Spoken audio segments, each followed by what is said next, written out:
الحمد لله الحمد لله نحمده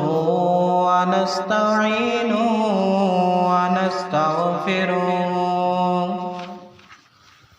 ونستغفره ونؤمن به ونتوكل عليه ونعوذ بالله من شرور أنفسنا ومن سيئات أعمالنا من يهده الله فلا مضل له ومن يضلله فلا هادي له ونشهد أن لا إله إلا الله وحده لا شريك له ونشهد أن سيدنا ونبينا ومولانا محمدا عبده ورسوله أما بعد فأعوذ بالله من الشيطان الرجيم بسم الله الرحمن الرحيم يوم يقوم الروح والملائكة صفا لا يتكلمون إلا من أذن له الرحمن وقال صوابا ذلك اليوم الحق فمن شاء اتخذ إلى ربه مآبا إنا أنذرناكم عذابا قريبا يوم ينظر المرء ما قدمت يداه ويقول الكافر يا ليتني كنت ترابا صدق الله ومولانا العظيم وصدق رسوله النبي الأمي الكريم ونحن على ذلك لمن الشاهدين والشاكرين والحمد لله رب العالمين. ذوق و شوق کے ساتھ ثواب کی نیت کے ساتھ درود پاک پڑھ لیں. اللہم صلی علی محمد وعلی آل محمد كما صلیت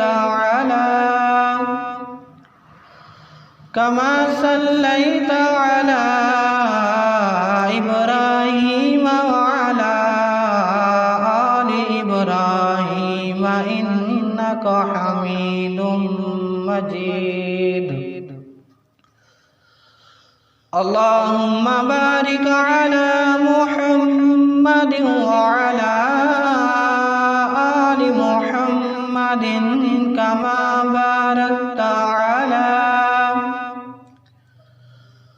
كما باركت على إبراهيم وعلى آل إبراهيم إنك حميد مجيد. محترم مکرم سامعین، السلام علیکم ورحمۃ اللہ وبرکاتہ. اس وقت جو آیات مبارکہ میں نے آپ حضرات کے سامنے تلاوت کی ہے، اللہ تعالیٰ سے دعا ہے کہ اللہ رب العالمین مجھے حق سچ بیان کرنے کی توفیق عطا فرمائے. اللہ تعالیٰ مجھ سمیت سب سننے والوں کو عمل کی توفیق عطا فرمائے۔ پچھلے جمعہ میں نے قیامت کا ہولناک منظر بیان کیا تھا، اس میں پیش آنے والے مناظر بھی بیان کیے تھے۔ آج بھی قیامت کے بارے میں ذکر ہوگا اور اسی کے ساتھ نبی کریم صلی اللہ علیہ وآلہ وسلم کی شفاعت کے بارے میں بھی بیان ہوگا۔ اللہ تعالی حق سچ بیان کرنے کی توفیق عطا فرمائے۔ اس آیات مبارکہ کے اندر اللہ تعالیٰ فرماتے ہیں کہ جس دن فرشتے اور تمام روحیں اللہ تعالیٰ کے سامنے صف باندھے ہوئے کھڑے ہوں گے، اللہ تعالیٰ اس وقت شدید غصے میں ہوں گے، اپنے جلال و ہیبت کے اندر ہوں گے، تو سب کی آنکھیں جھکی ہوں گی، کسی کو کوئی جرت نہیں ہوگی کہ اللہ کے سامنے کوئی سوال کرے۔ جس سے اللہ تعالیٰ چاہے گا، جس سے اجازت دے گا، وہی اللہ تعالیٰ سے بات کرے گا، وہ بھی مختصر۔ اور یہ دین حق ہے اور سچ ہے، آنے والا ہے۔ اللہ کا کلام کھول کھول کر کہہ رہا ہے کہ ان قریب وہ وقت آنے والا ہے، وہ وقت بہت ہی دردناک وقت ہوگا کہ تمام انسان اس وقت پریشان حال ہوں گے، اتنی تنگی ہوگی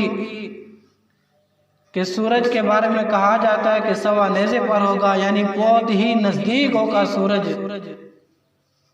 اس کی گرمی شدت اتنی ہوگی کہ ہر انسان کا پسینہ بہہ رہا ہوگا، حتیٰ کہ نبی کریم صلی اللہ علیہ وآلہ وسلم ارشاد فرماتے ہیں اس وقت انسانوں کا پسینہ کانوں تک بہہ کر آ رہا ہوگا اور ہر شخص گھٹنوں کے بل گرا ہوا ہوگا اور اللہ تعالیٰ سے آرزو کرے گا، دل کے اندر خواہش کرے گا حساب و کتاب جلدی ہو جائے، ہماری اس حالت سے جان چھوٹے۔ اتنے سخت عالم کے اندر ہوں گے تو کسی کو کوئی جرت نہیں ہوگی کہ اللہ تعالیٰ کے سامنے سفارش کرے، کسی کو کوئی ہمت طاقت نہیں ہوگی کہ اللہ کے سامنے گفتگو کر سکے، مگر جسے اللہ تعالیٰ اجازت دے گا وہی کہے گا مختصر سی بات۔ یہ ایسا عالم ہوگا کہ حضرت قتادہ رحمہ اللہ فرماتے ہیں کہ قیامت کے دن سب سے پہلے آپ صلی اللہ علیہ وآلہ وسلم کی قبر مبارک کھلے گی اور آپ صلی اللہ علیہ وآلہ وسلم قبر مبارک سے نکلیں گے اور قیامت کے دن سب سے پہلے آپ صلی اللہ علیہ وآلہ وسلم ہی شفاعت کریں گے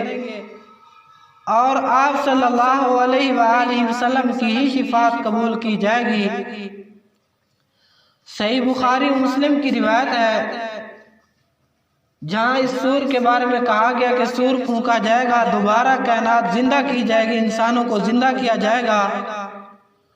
تو اس وقت یہ حال ہوگا کہ مومن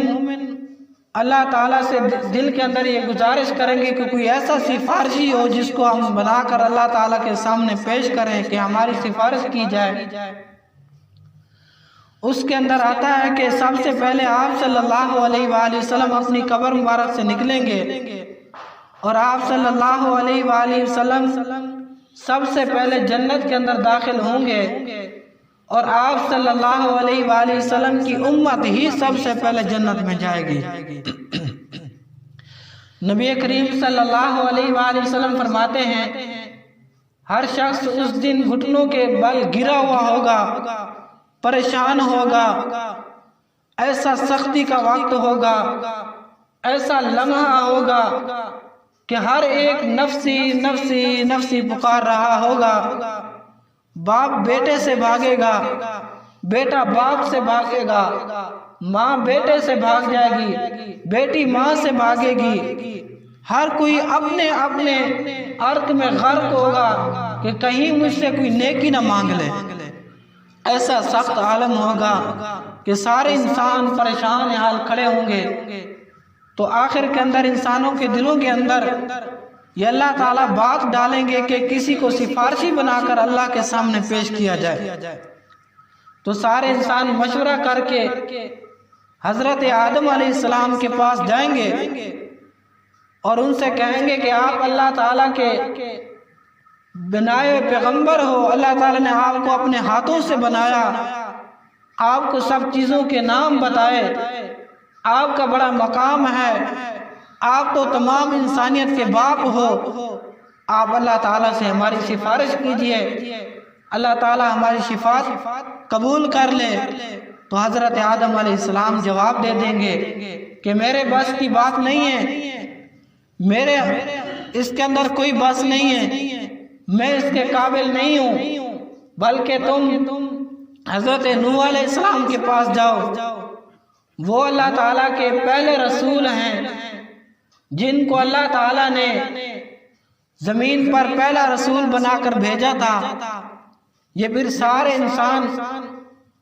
حضرت نوح علیہ السلام کے پاس آئیں گے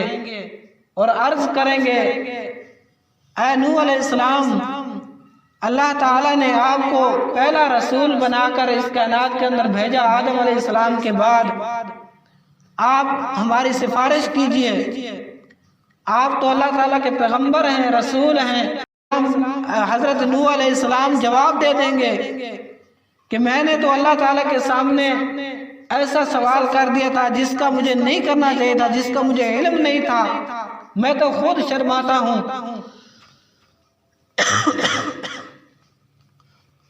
وہ فرمائیں گے کہ آپ اس طرح کرو، حضرت ابراہیم علیہ السلام کے پاس جاؤ، وہ اللہ تعالیٰ کے جلیل القدر پیغمبر ہیں، اللہ تعالیٰ کے ہاں بڑے مقام و مرتبے والے ہیں، انہوں نے اللہ کی توحید کی خاطر بڑے ظلم سہتے دنیا کے اندر، بڑی تکلیفیں برداشت کی تھی۔ تم اس طرح کرو، حضرت ابراہیم علیہ السلام کے پاس چلے جاؤ، وہ تمہاری سفارش کریں گے اور تمہاری اللہ تعالیٰ شفاعت قبول کر لے گا۔ تو حضرت ابراہیم علیہ السلام کے پاس جائیں گے، حضرت ابراہیم علیہ السلام بھی جواب دے دیں گے کہ میرے بس کی بات نہیں ہے، میں اس وقت کچھ نہیں کر سکتا، میرے ہاتھ کھڑے ہیں، میرے یہاں بس کی کوئی بات نہیں ہے، میرے اندر کوئی ہمت طاقت نہیں ہے۔ تم حضرت موسیٰ علیہ السلام کے پاس جاؤ، وہ اللہ تعالیٰ کے پیغمبر ہیں، اللہ تعالیٰ کے رسول ہیں، اور وہ کلیم اللہ ہیں جس سے اللہ تعالیٰ نے کلام کیا تھا۔ یہ حضرت موسیٰ علیہ السلام کے پاس جائیں گے اور عرض کریں گے، اے موسیٰ، اللہ تعالیٰ نے آپ کو کلیم اللہ بنایا، اللہ تعالیٰ نے آپ سے باتیں کی، آپ کو بہت سارے معجزے عطا فرمائے تھے، آپ تو اللہ تعالیٰ کے پیغمبر ہیں، رسول ہیں، ہماری شفاعت کیجئے، اتنے بڑے کٹھن عالم کے اندر ہم کدھر جائیں؟ حضرت موسیٰ علیہ السلام بھی ہاتھ کھڑے کر جائیں گے کہ میرے بس کی بات نہیں ہے، تم حضرت عیسیٰ علیہ السلام کے پاس جاؤ، وہ روح اللہ ہیں، وہ اللہ تعالیٰ کے رسول ہیں، اللہ تعالیٰ نے ان سے اپنی روح پھونک کر اپنے معجزے کے طور پر اللہ تعالیٰ نے ان کو پیدا فرمایا تھا، تم ان کے پاس جاؤ۔ یہ سارے کے سارے حضرت عیسیٰ علیہ السلام کے پاس آئیں گے، عرض کریں گے، اے عیسیٰ پاک، تو اللہ کا پیغمبر ہے، تجھے اللہ تعالیٰ نے روح اللہ بنایا، یعنی اللہ تعالیٰ نے خود ڈائریکٹ روح ڈالی تھی، تجھے اپنی روح پھونک کر پیدا فرمایا تھا، تجھے اللہ تعالیٰ نے بہت مقام و مرتبے عطا فرمائے ہیں، تو لہٰذا آپ شفاعت کیجئے، اللہ تعالیٰ ہماری شفاعت کو قبول کر لے گا، آپ کی شفاعت کو قبول کر لے گا۔ حضرت عیسیٰ علیہ السلام بھی جواب دے دیں گے اور کہیں گے کہ میں آپ کو بتاتا ہوں، ایک ہی ہستی ہے، اسی کی سفارش اللہ تعالیٰ قبول کرے گا، اس کی شفاعت اللہ تعالیٰ قبول کرے گا، تم اس کے دروازے پر جاؤ جس کے اللہ تعالیٰ نے اگلے پچھلے گناہوں کو معاف کر دیا ہے، وہ اللہ کا لاڈلا پیغمبر ہے، اللہ کا رسول ہے، اللہ کا محبوب ہے، اللہ تعالیٰ نے اسے اپنا محبوب بنایا ہے، تم اس کے پاس جاؤ، وہ تمہاری سفارش کریں گے۔ یہ سارے انسان اللہ کے محبوب پیغمبر جناب حضرت محمد مصطفیٰ احمد مجتبی خاتم الانبیاء حضور سرور کائنات صلی اللہ علیہ وآلہ وسلم کے پاس آئیں گے۔ اس وقت آپ صلی اللہ علیہ وآلہ وسلم سجدے میں گرے ہوئے ہوں گے اور اللہ تعالیٰ سے دعا کر رہے ہوں گے، نفسی نفسی کا عالم ہوگا، یہ اللہ تعالیٰ سے آپ صلی اللہ علیہ وسلم دعا کر رہے ہوں گے، اللہم اغفر لی امتی۔ آپ صلی اللہ علیہ وآلہ وسلم اس وقت سجدے میں گرے ہوئے ہوں گے، ساری انسانیت اتنے بوجھ اور کٹن کے اندر ہوگی، مگر میرے اور آپ کے پیغمبر جناب محمد رسول اللہ صلی اللہ علیہ وآلہ وسلم سجدے کے اندر ہوں گے۔ آپ صلی اللہ علیہ وآلہ وسلم فرماتے ہیں کہ پھر اللہ تعالیٰ میرے دل کے اندر یہ ڈالے گا کلمات، اس وقت یہ سارے انسان میرے پاس ہوں گے، سفارش لے کر آئیں گے، تو اللہ تعالیٰ فرمائے گا بہت ہی لمبا سجدہ کروں گا میں، اللہ تعالیٰ میرے دل کے اندر ڈالے گا اور اللہ تعالیٰ یہ اعلان فرمائے گا، اے محبوب مصطفیٰ، اے خاتم الانبیاء، اے کملی والے سرکار، اے وجہ کائنات سرکار دو جہاں صلی اللہ علیہ وآلہ وسلم، ارفع رأسک، آپ اپنا سر مبارک اٹھائیے، اشفا شفاعتک، آپ جس کی شفاعت کریں میں قبول کروں گا۔ سبحان اللہ، کیا ہی بات ہے اور کیا ہی مقام ہے میرے اور آپ کے پیغمبر علیہ السلام کا۔ آپ صلی اللہ علیہ وآلہ وسلم سے اللہ خود فرمائے گا ارفع رأسک، اے نبی محترم، اے نبی مکرم صلی اللہ علیہ وآلہ وسلم، آپ سر مبارک اٹھائیے، آپ جو دعا کریں گے میں قبول کروں گا، آپ جس کی شفاعت کریں گے میں قبول کروں گا، اشفا شفاعتک، آپ جس کی شفاعت کریں میں قبول کروں گا۔ آپ صلی اللہ علیہ وآلہ وسلم اس وقت اپنے امت کی شفاعت کریں گے، اور آپ صلی اللہ علیہ وآلہ وسلم نے فرمایا مجھے ایک حد دی جائے گی، اس حد تک میں اپنی امت کی شفاعت کروں گا، اپنے امت کے لوگوں کو لے کر جنت کے اندر پہنچاؤں گا، پھر میں آؤں گا، پھر سجدہ کروں گا، پھر اللہ تعالیٰ یہی فرمائے گا اشفا شفاعتک، کہ تو شفاعت کر، تو جس کی شفاعت کر میں قبول کرتا ہوں۔ پھر نبی محترم صلی اللہ علیہ وآلہ وسلم شفاعت کریں گے، پھر حج کے مطابق آپ صلی اللہ علیہ وآلہ وسلم اپنے امت کے گناہ گاروں کو جہنم سے نکال کر آپ صلی اللہ علیہ وآلہ وسلم جنت کے اندر لے جائیں گے۔ تیسری مرتبہ پھر اسی طرح ہوگا، چوتھی مرتبہ آپ صلی اللہ علیہ وآلہ وسلم فرماتے ہیں کہ اب تو بس وہ رہ گئے جسے قرآن پاک نے روک دیا، یعنی ان لوگوں کے بارے میں جو میرے اوپر ایمان نہیں لائے، جو میرے اوپر ایمان نہیں لائے اس سے روک دیا گیا ہے۔ پھر آپ صلی اللہ علیہ وآلہ وسلم فرماتے ہیں میں تو اس وقت تک بھی چین سے نہیں بیٹھوں گا جس میرے امتی نے لا الہ الا اللہ محمد رسول اللہ کی گواہی دی ہوگی، اگر اس کے دل کے اندر ایک ذرے کے برابر بھی ایمان ہوگا وہ میرا امتی جہنم کے اندر جل رہا ہوگا، حتیٰ کہ میں اس سے بھی نکال کر لے جاؤں گا، اللہ تعالیٰ سے شفاعت کراؤں گا کہ میرے اس امتی کو جنت کے اندر بھیج دے۔ میرے بھائیو محترمو، دیکھو کہ اللہ کے پیغمبر علیہ السلام کی وفائیں دیکھو اپنی امت کے ساتھ، اللہ نے کیسا ان کو مقام عطا فرمایا ہے۔ آج ہمیں یہ سوچنا چاہیے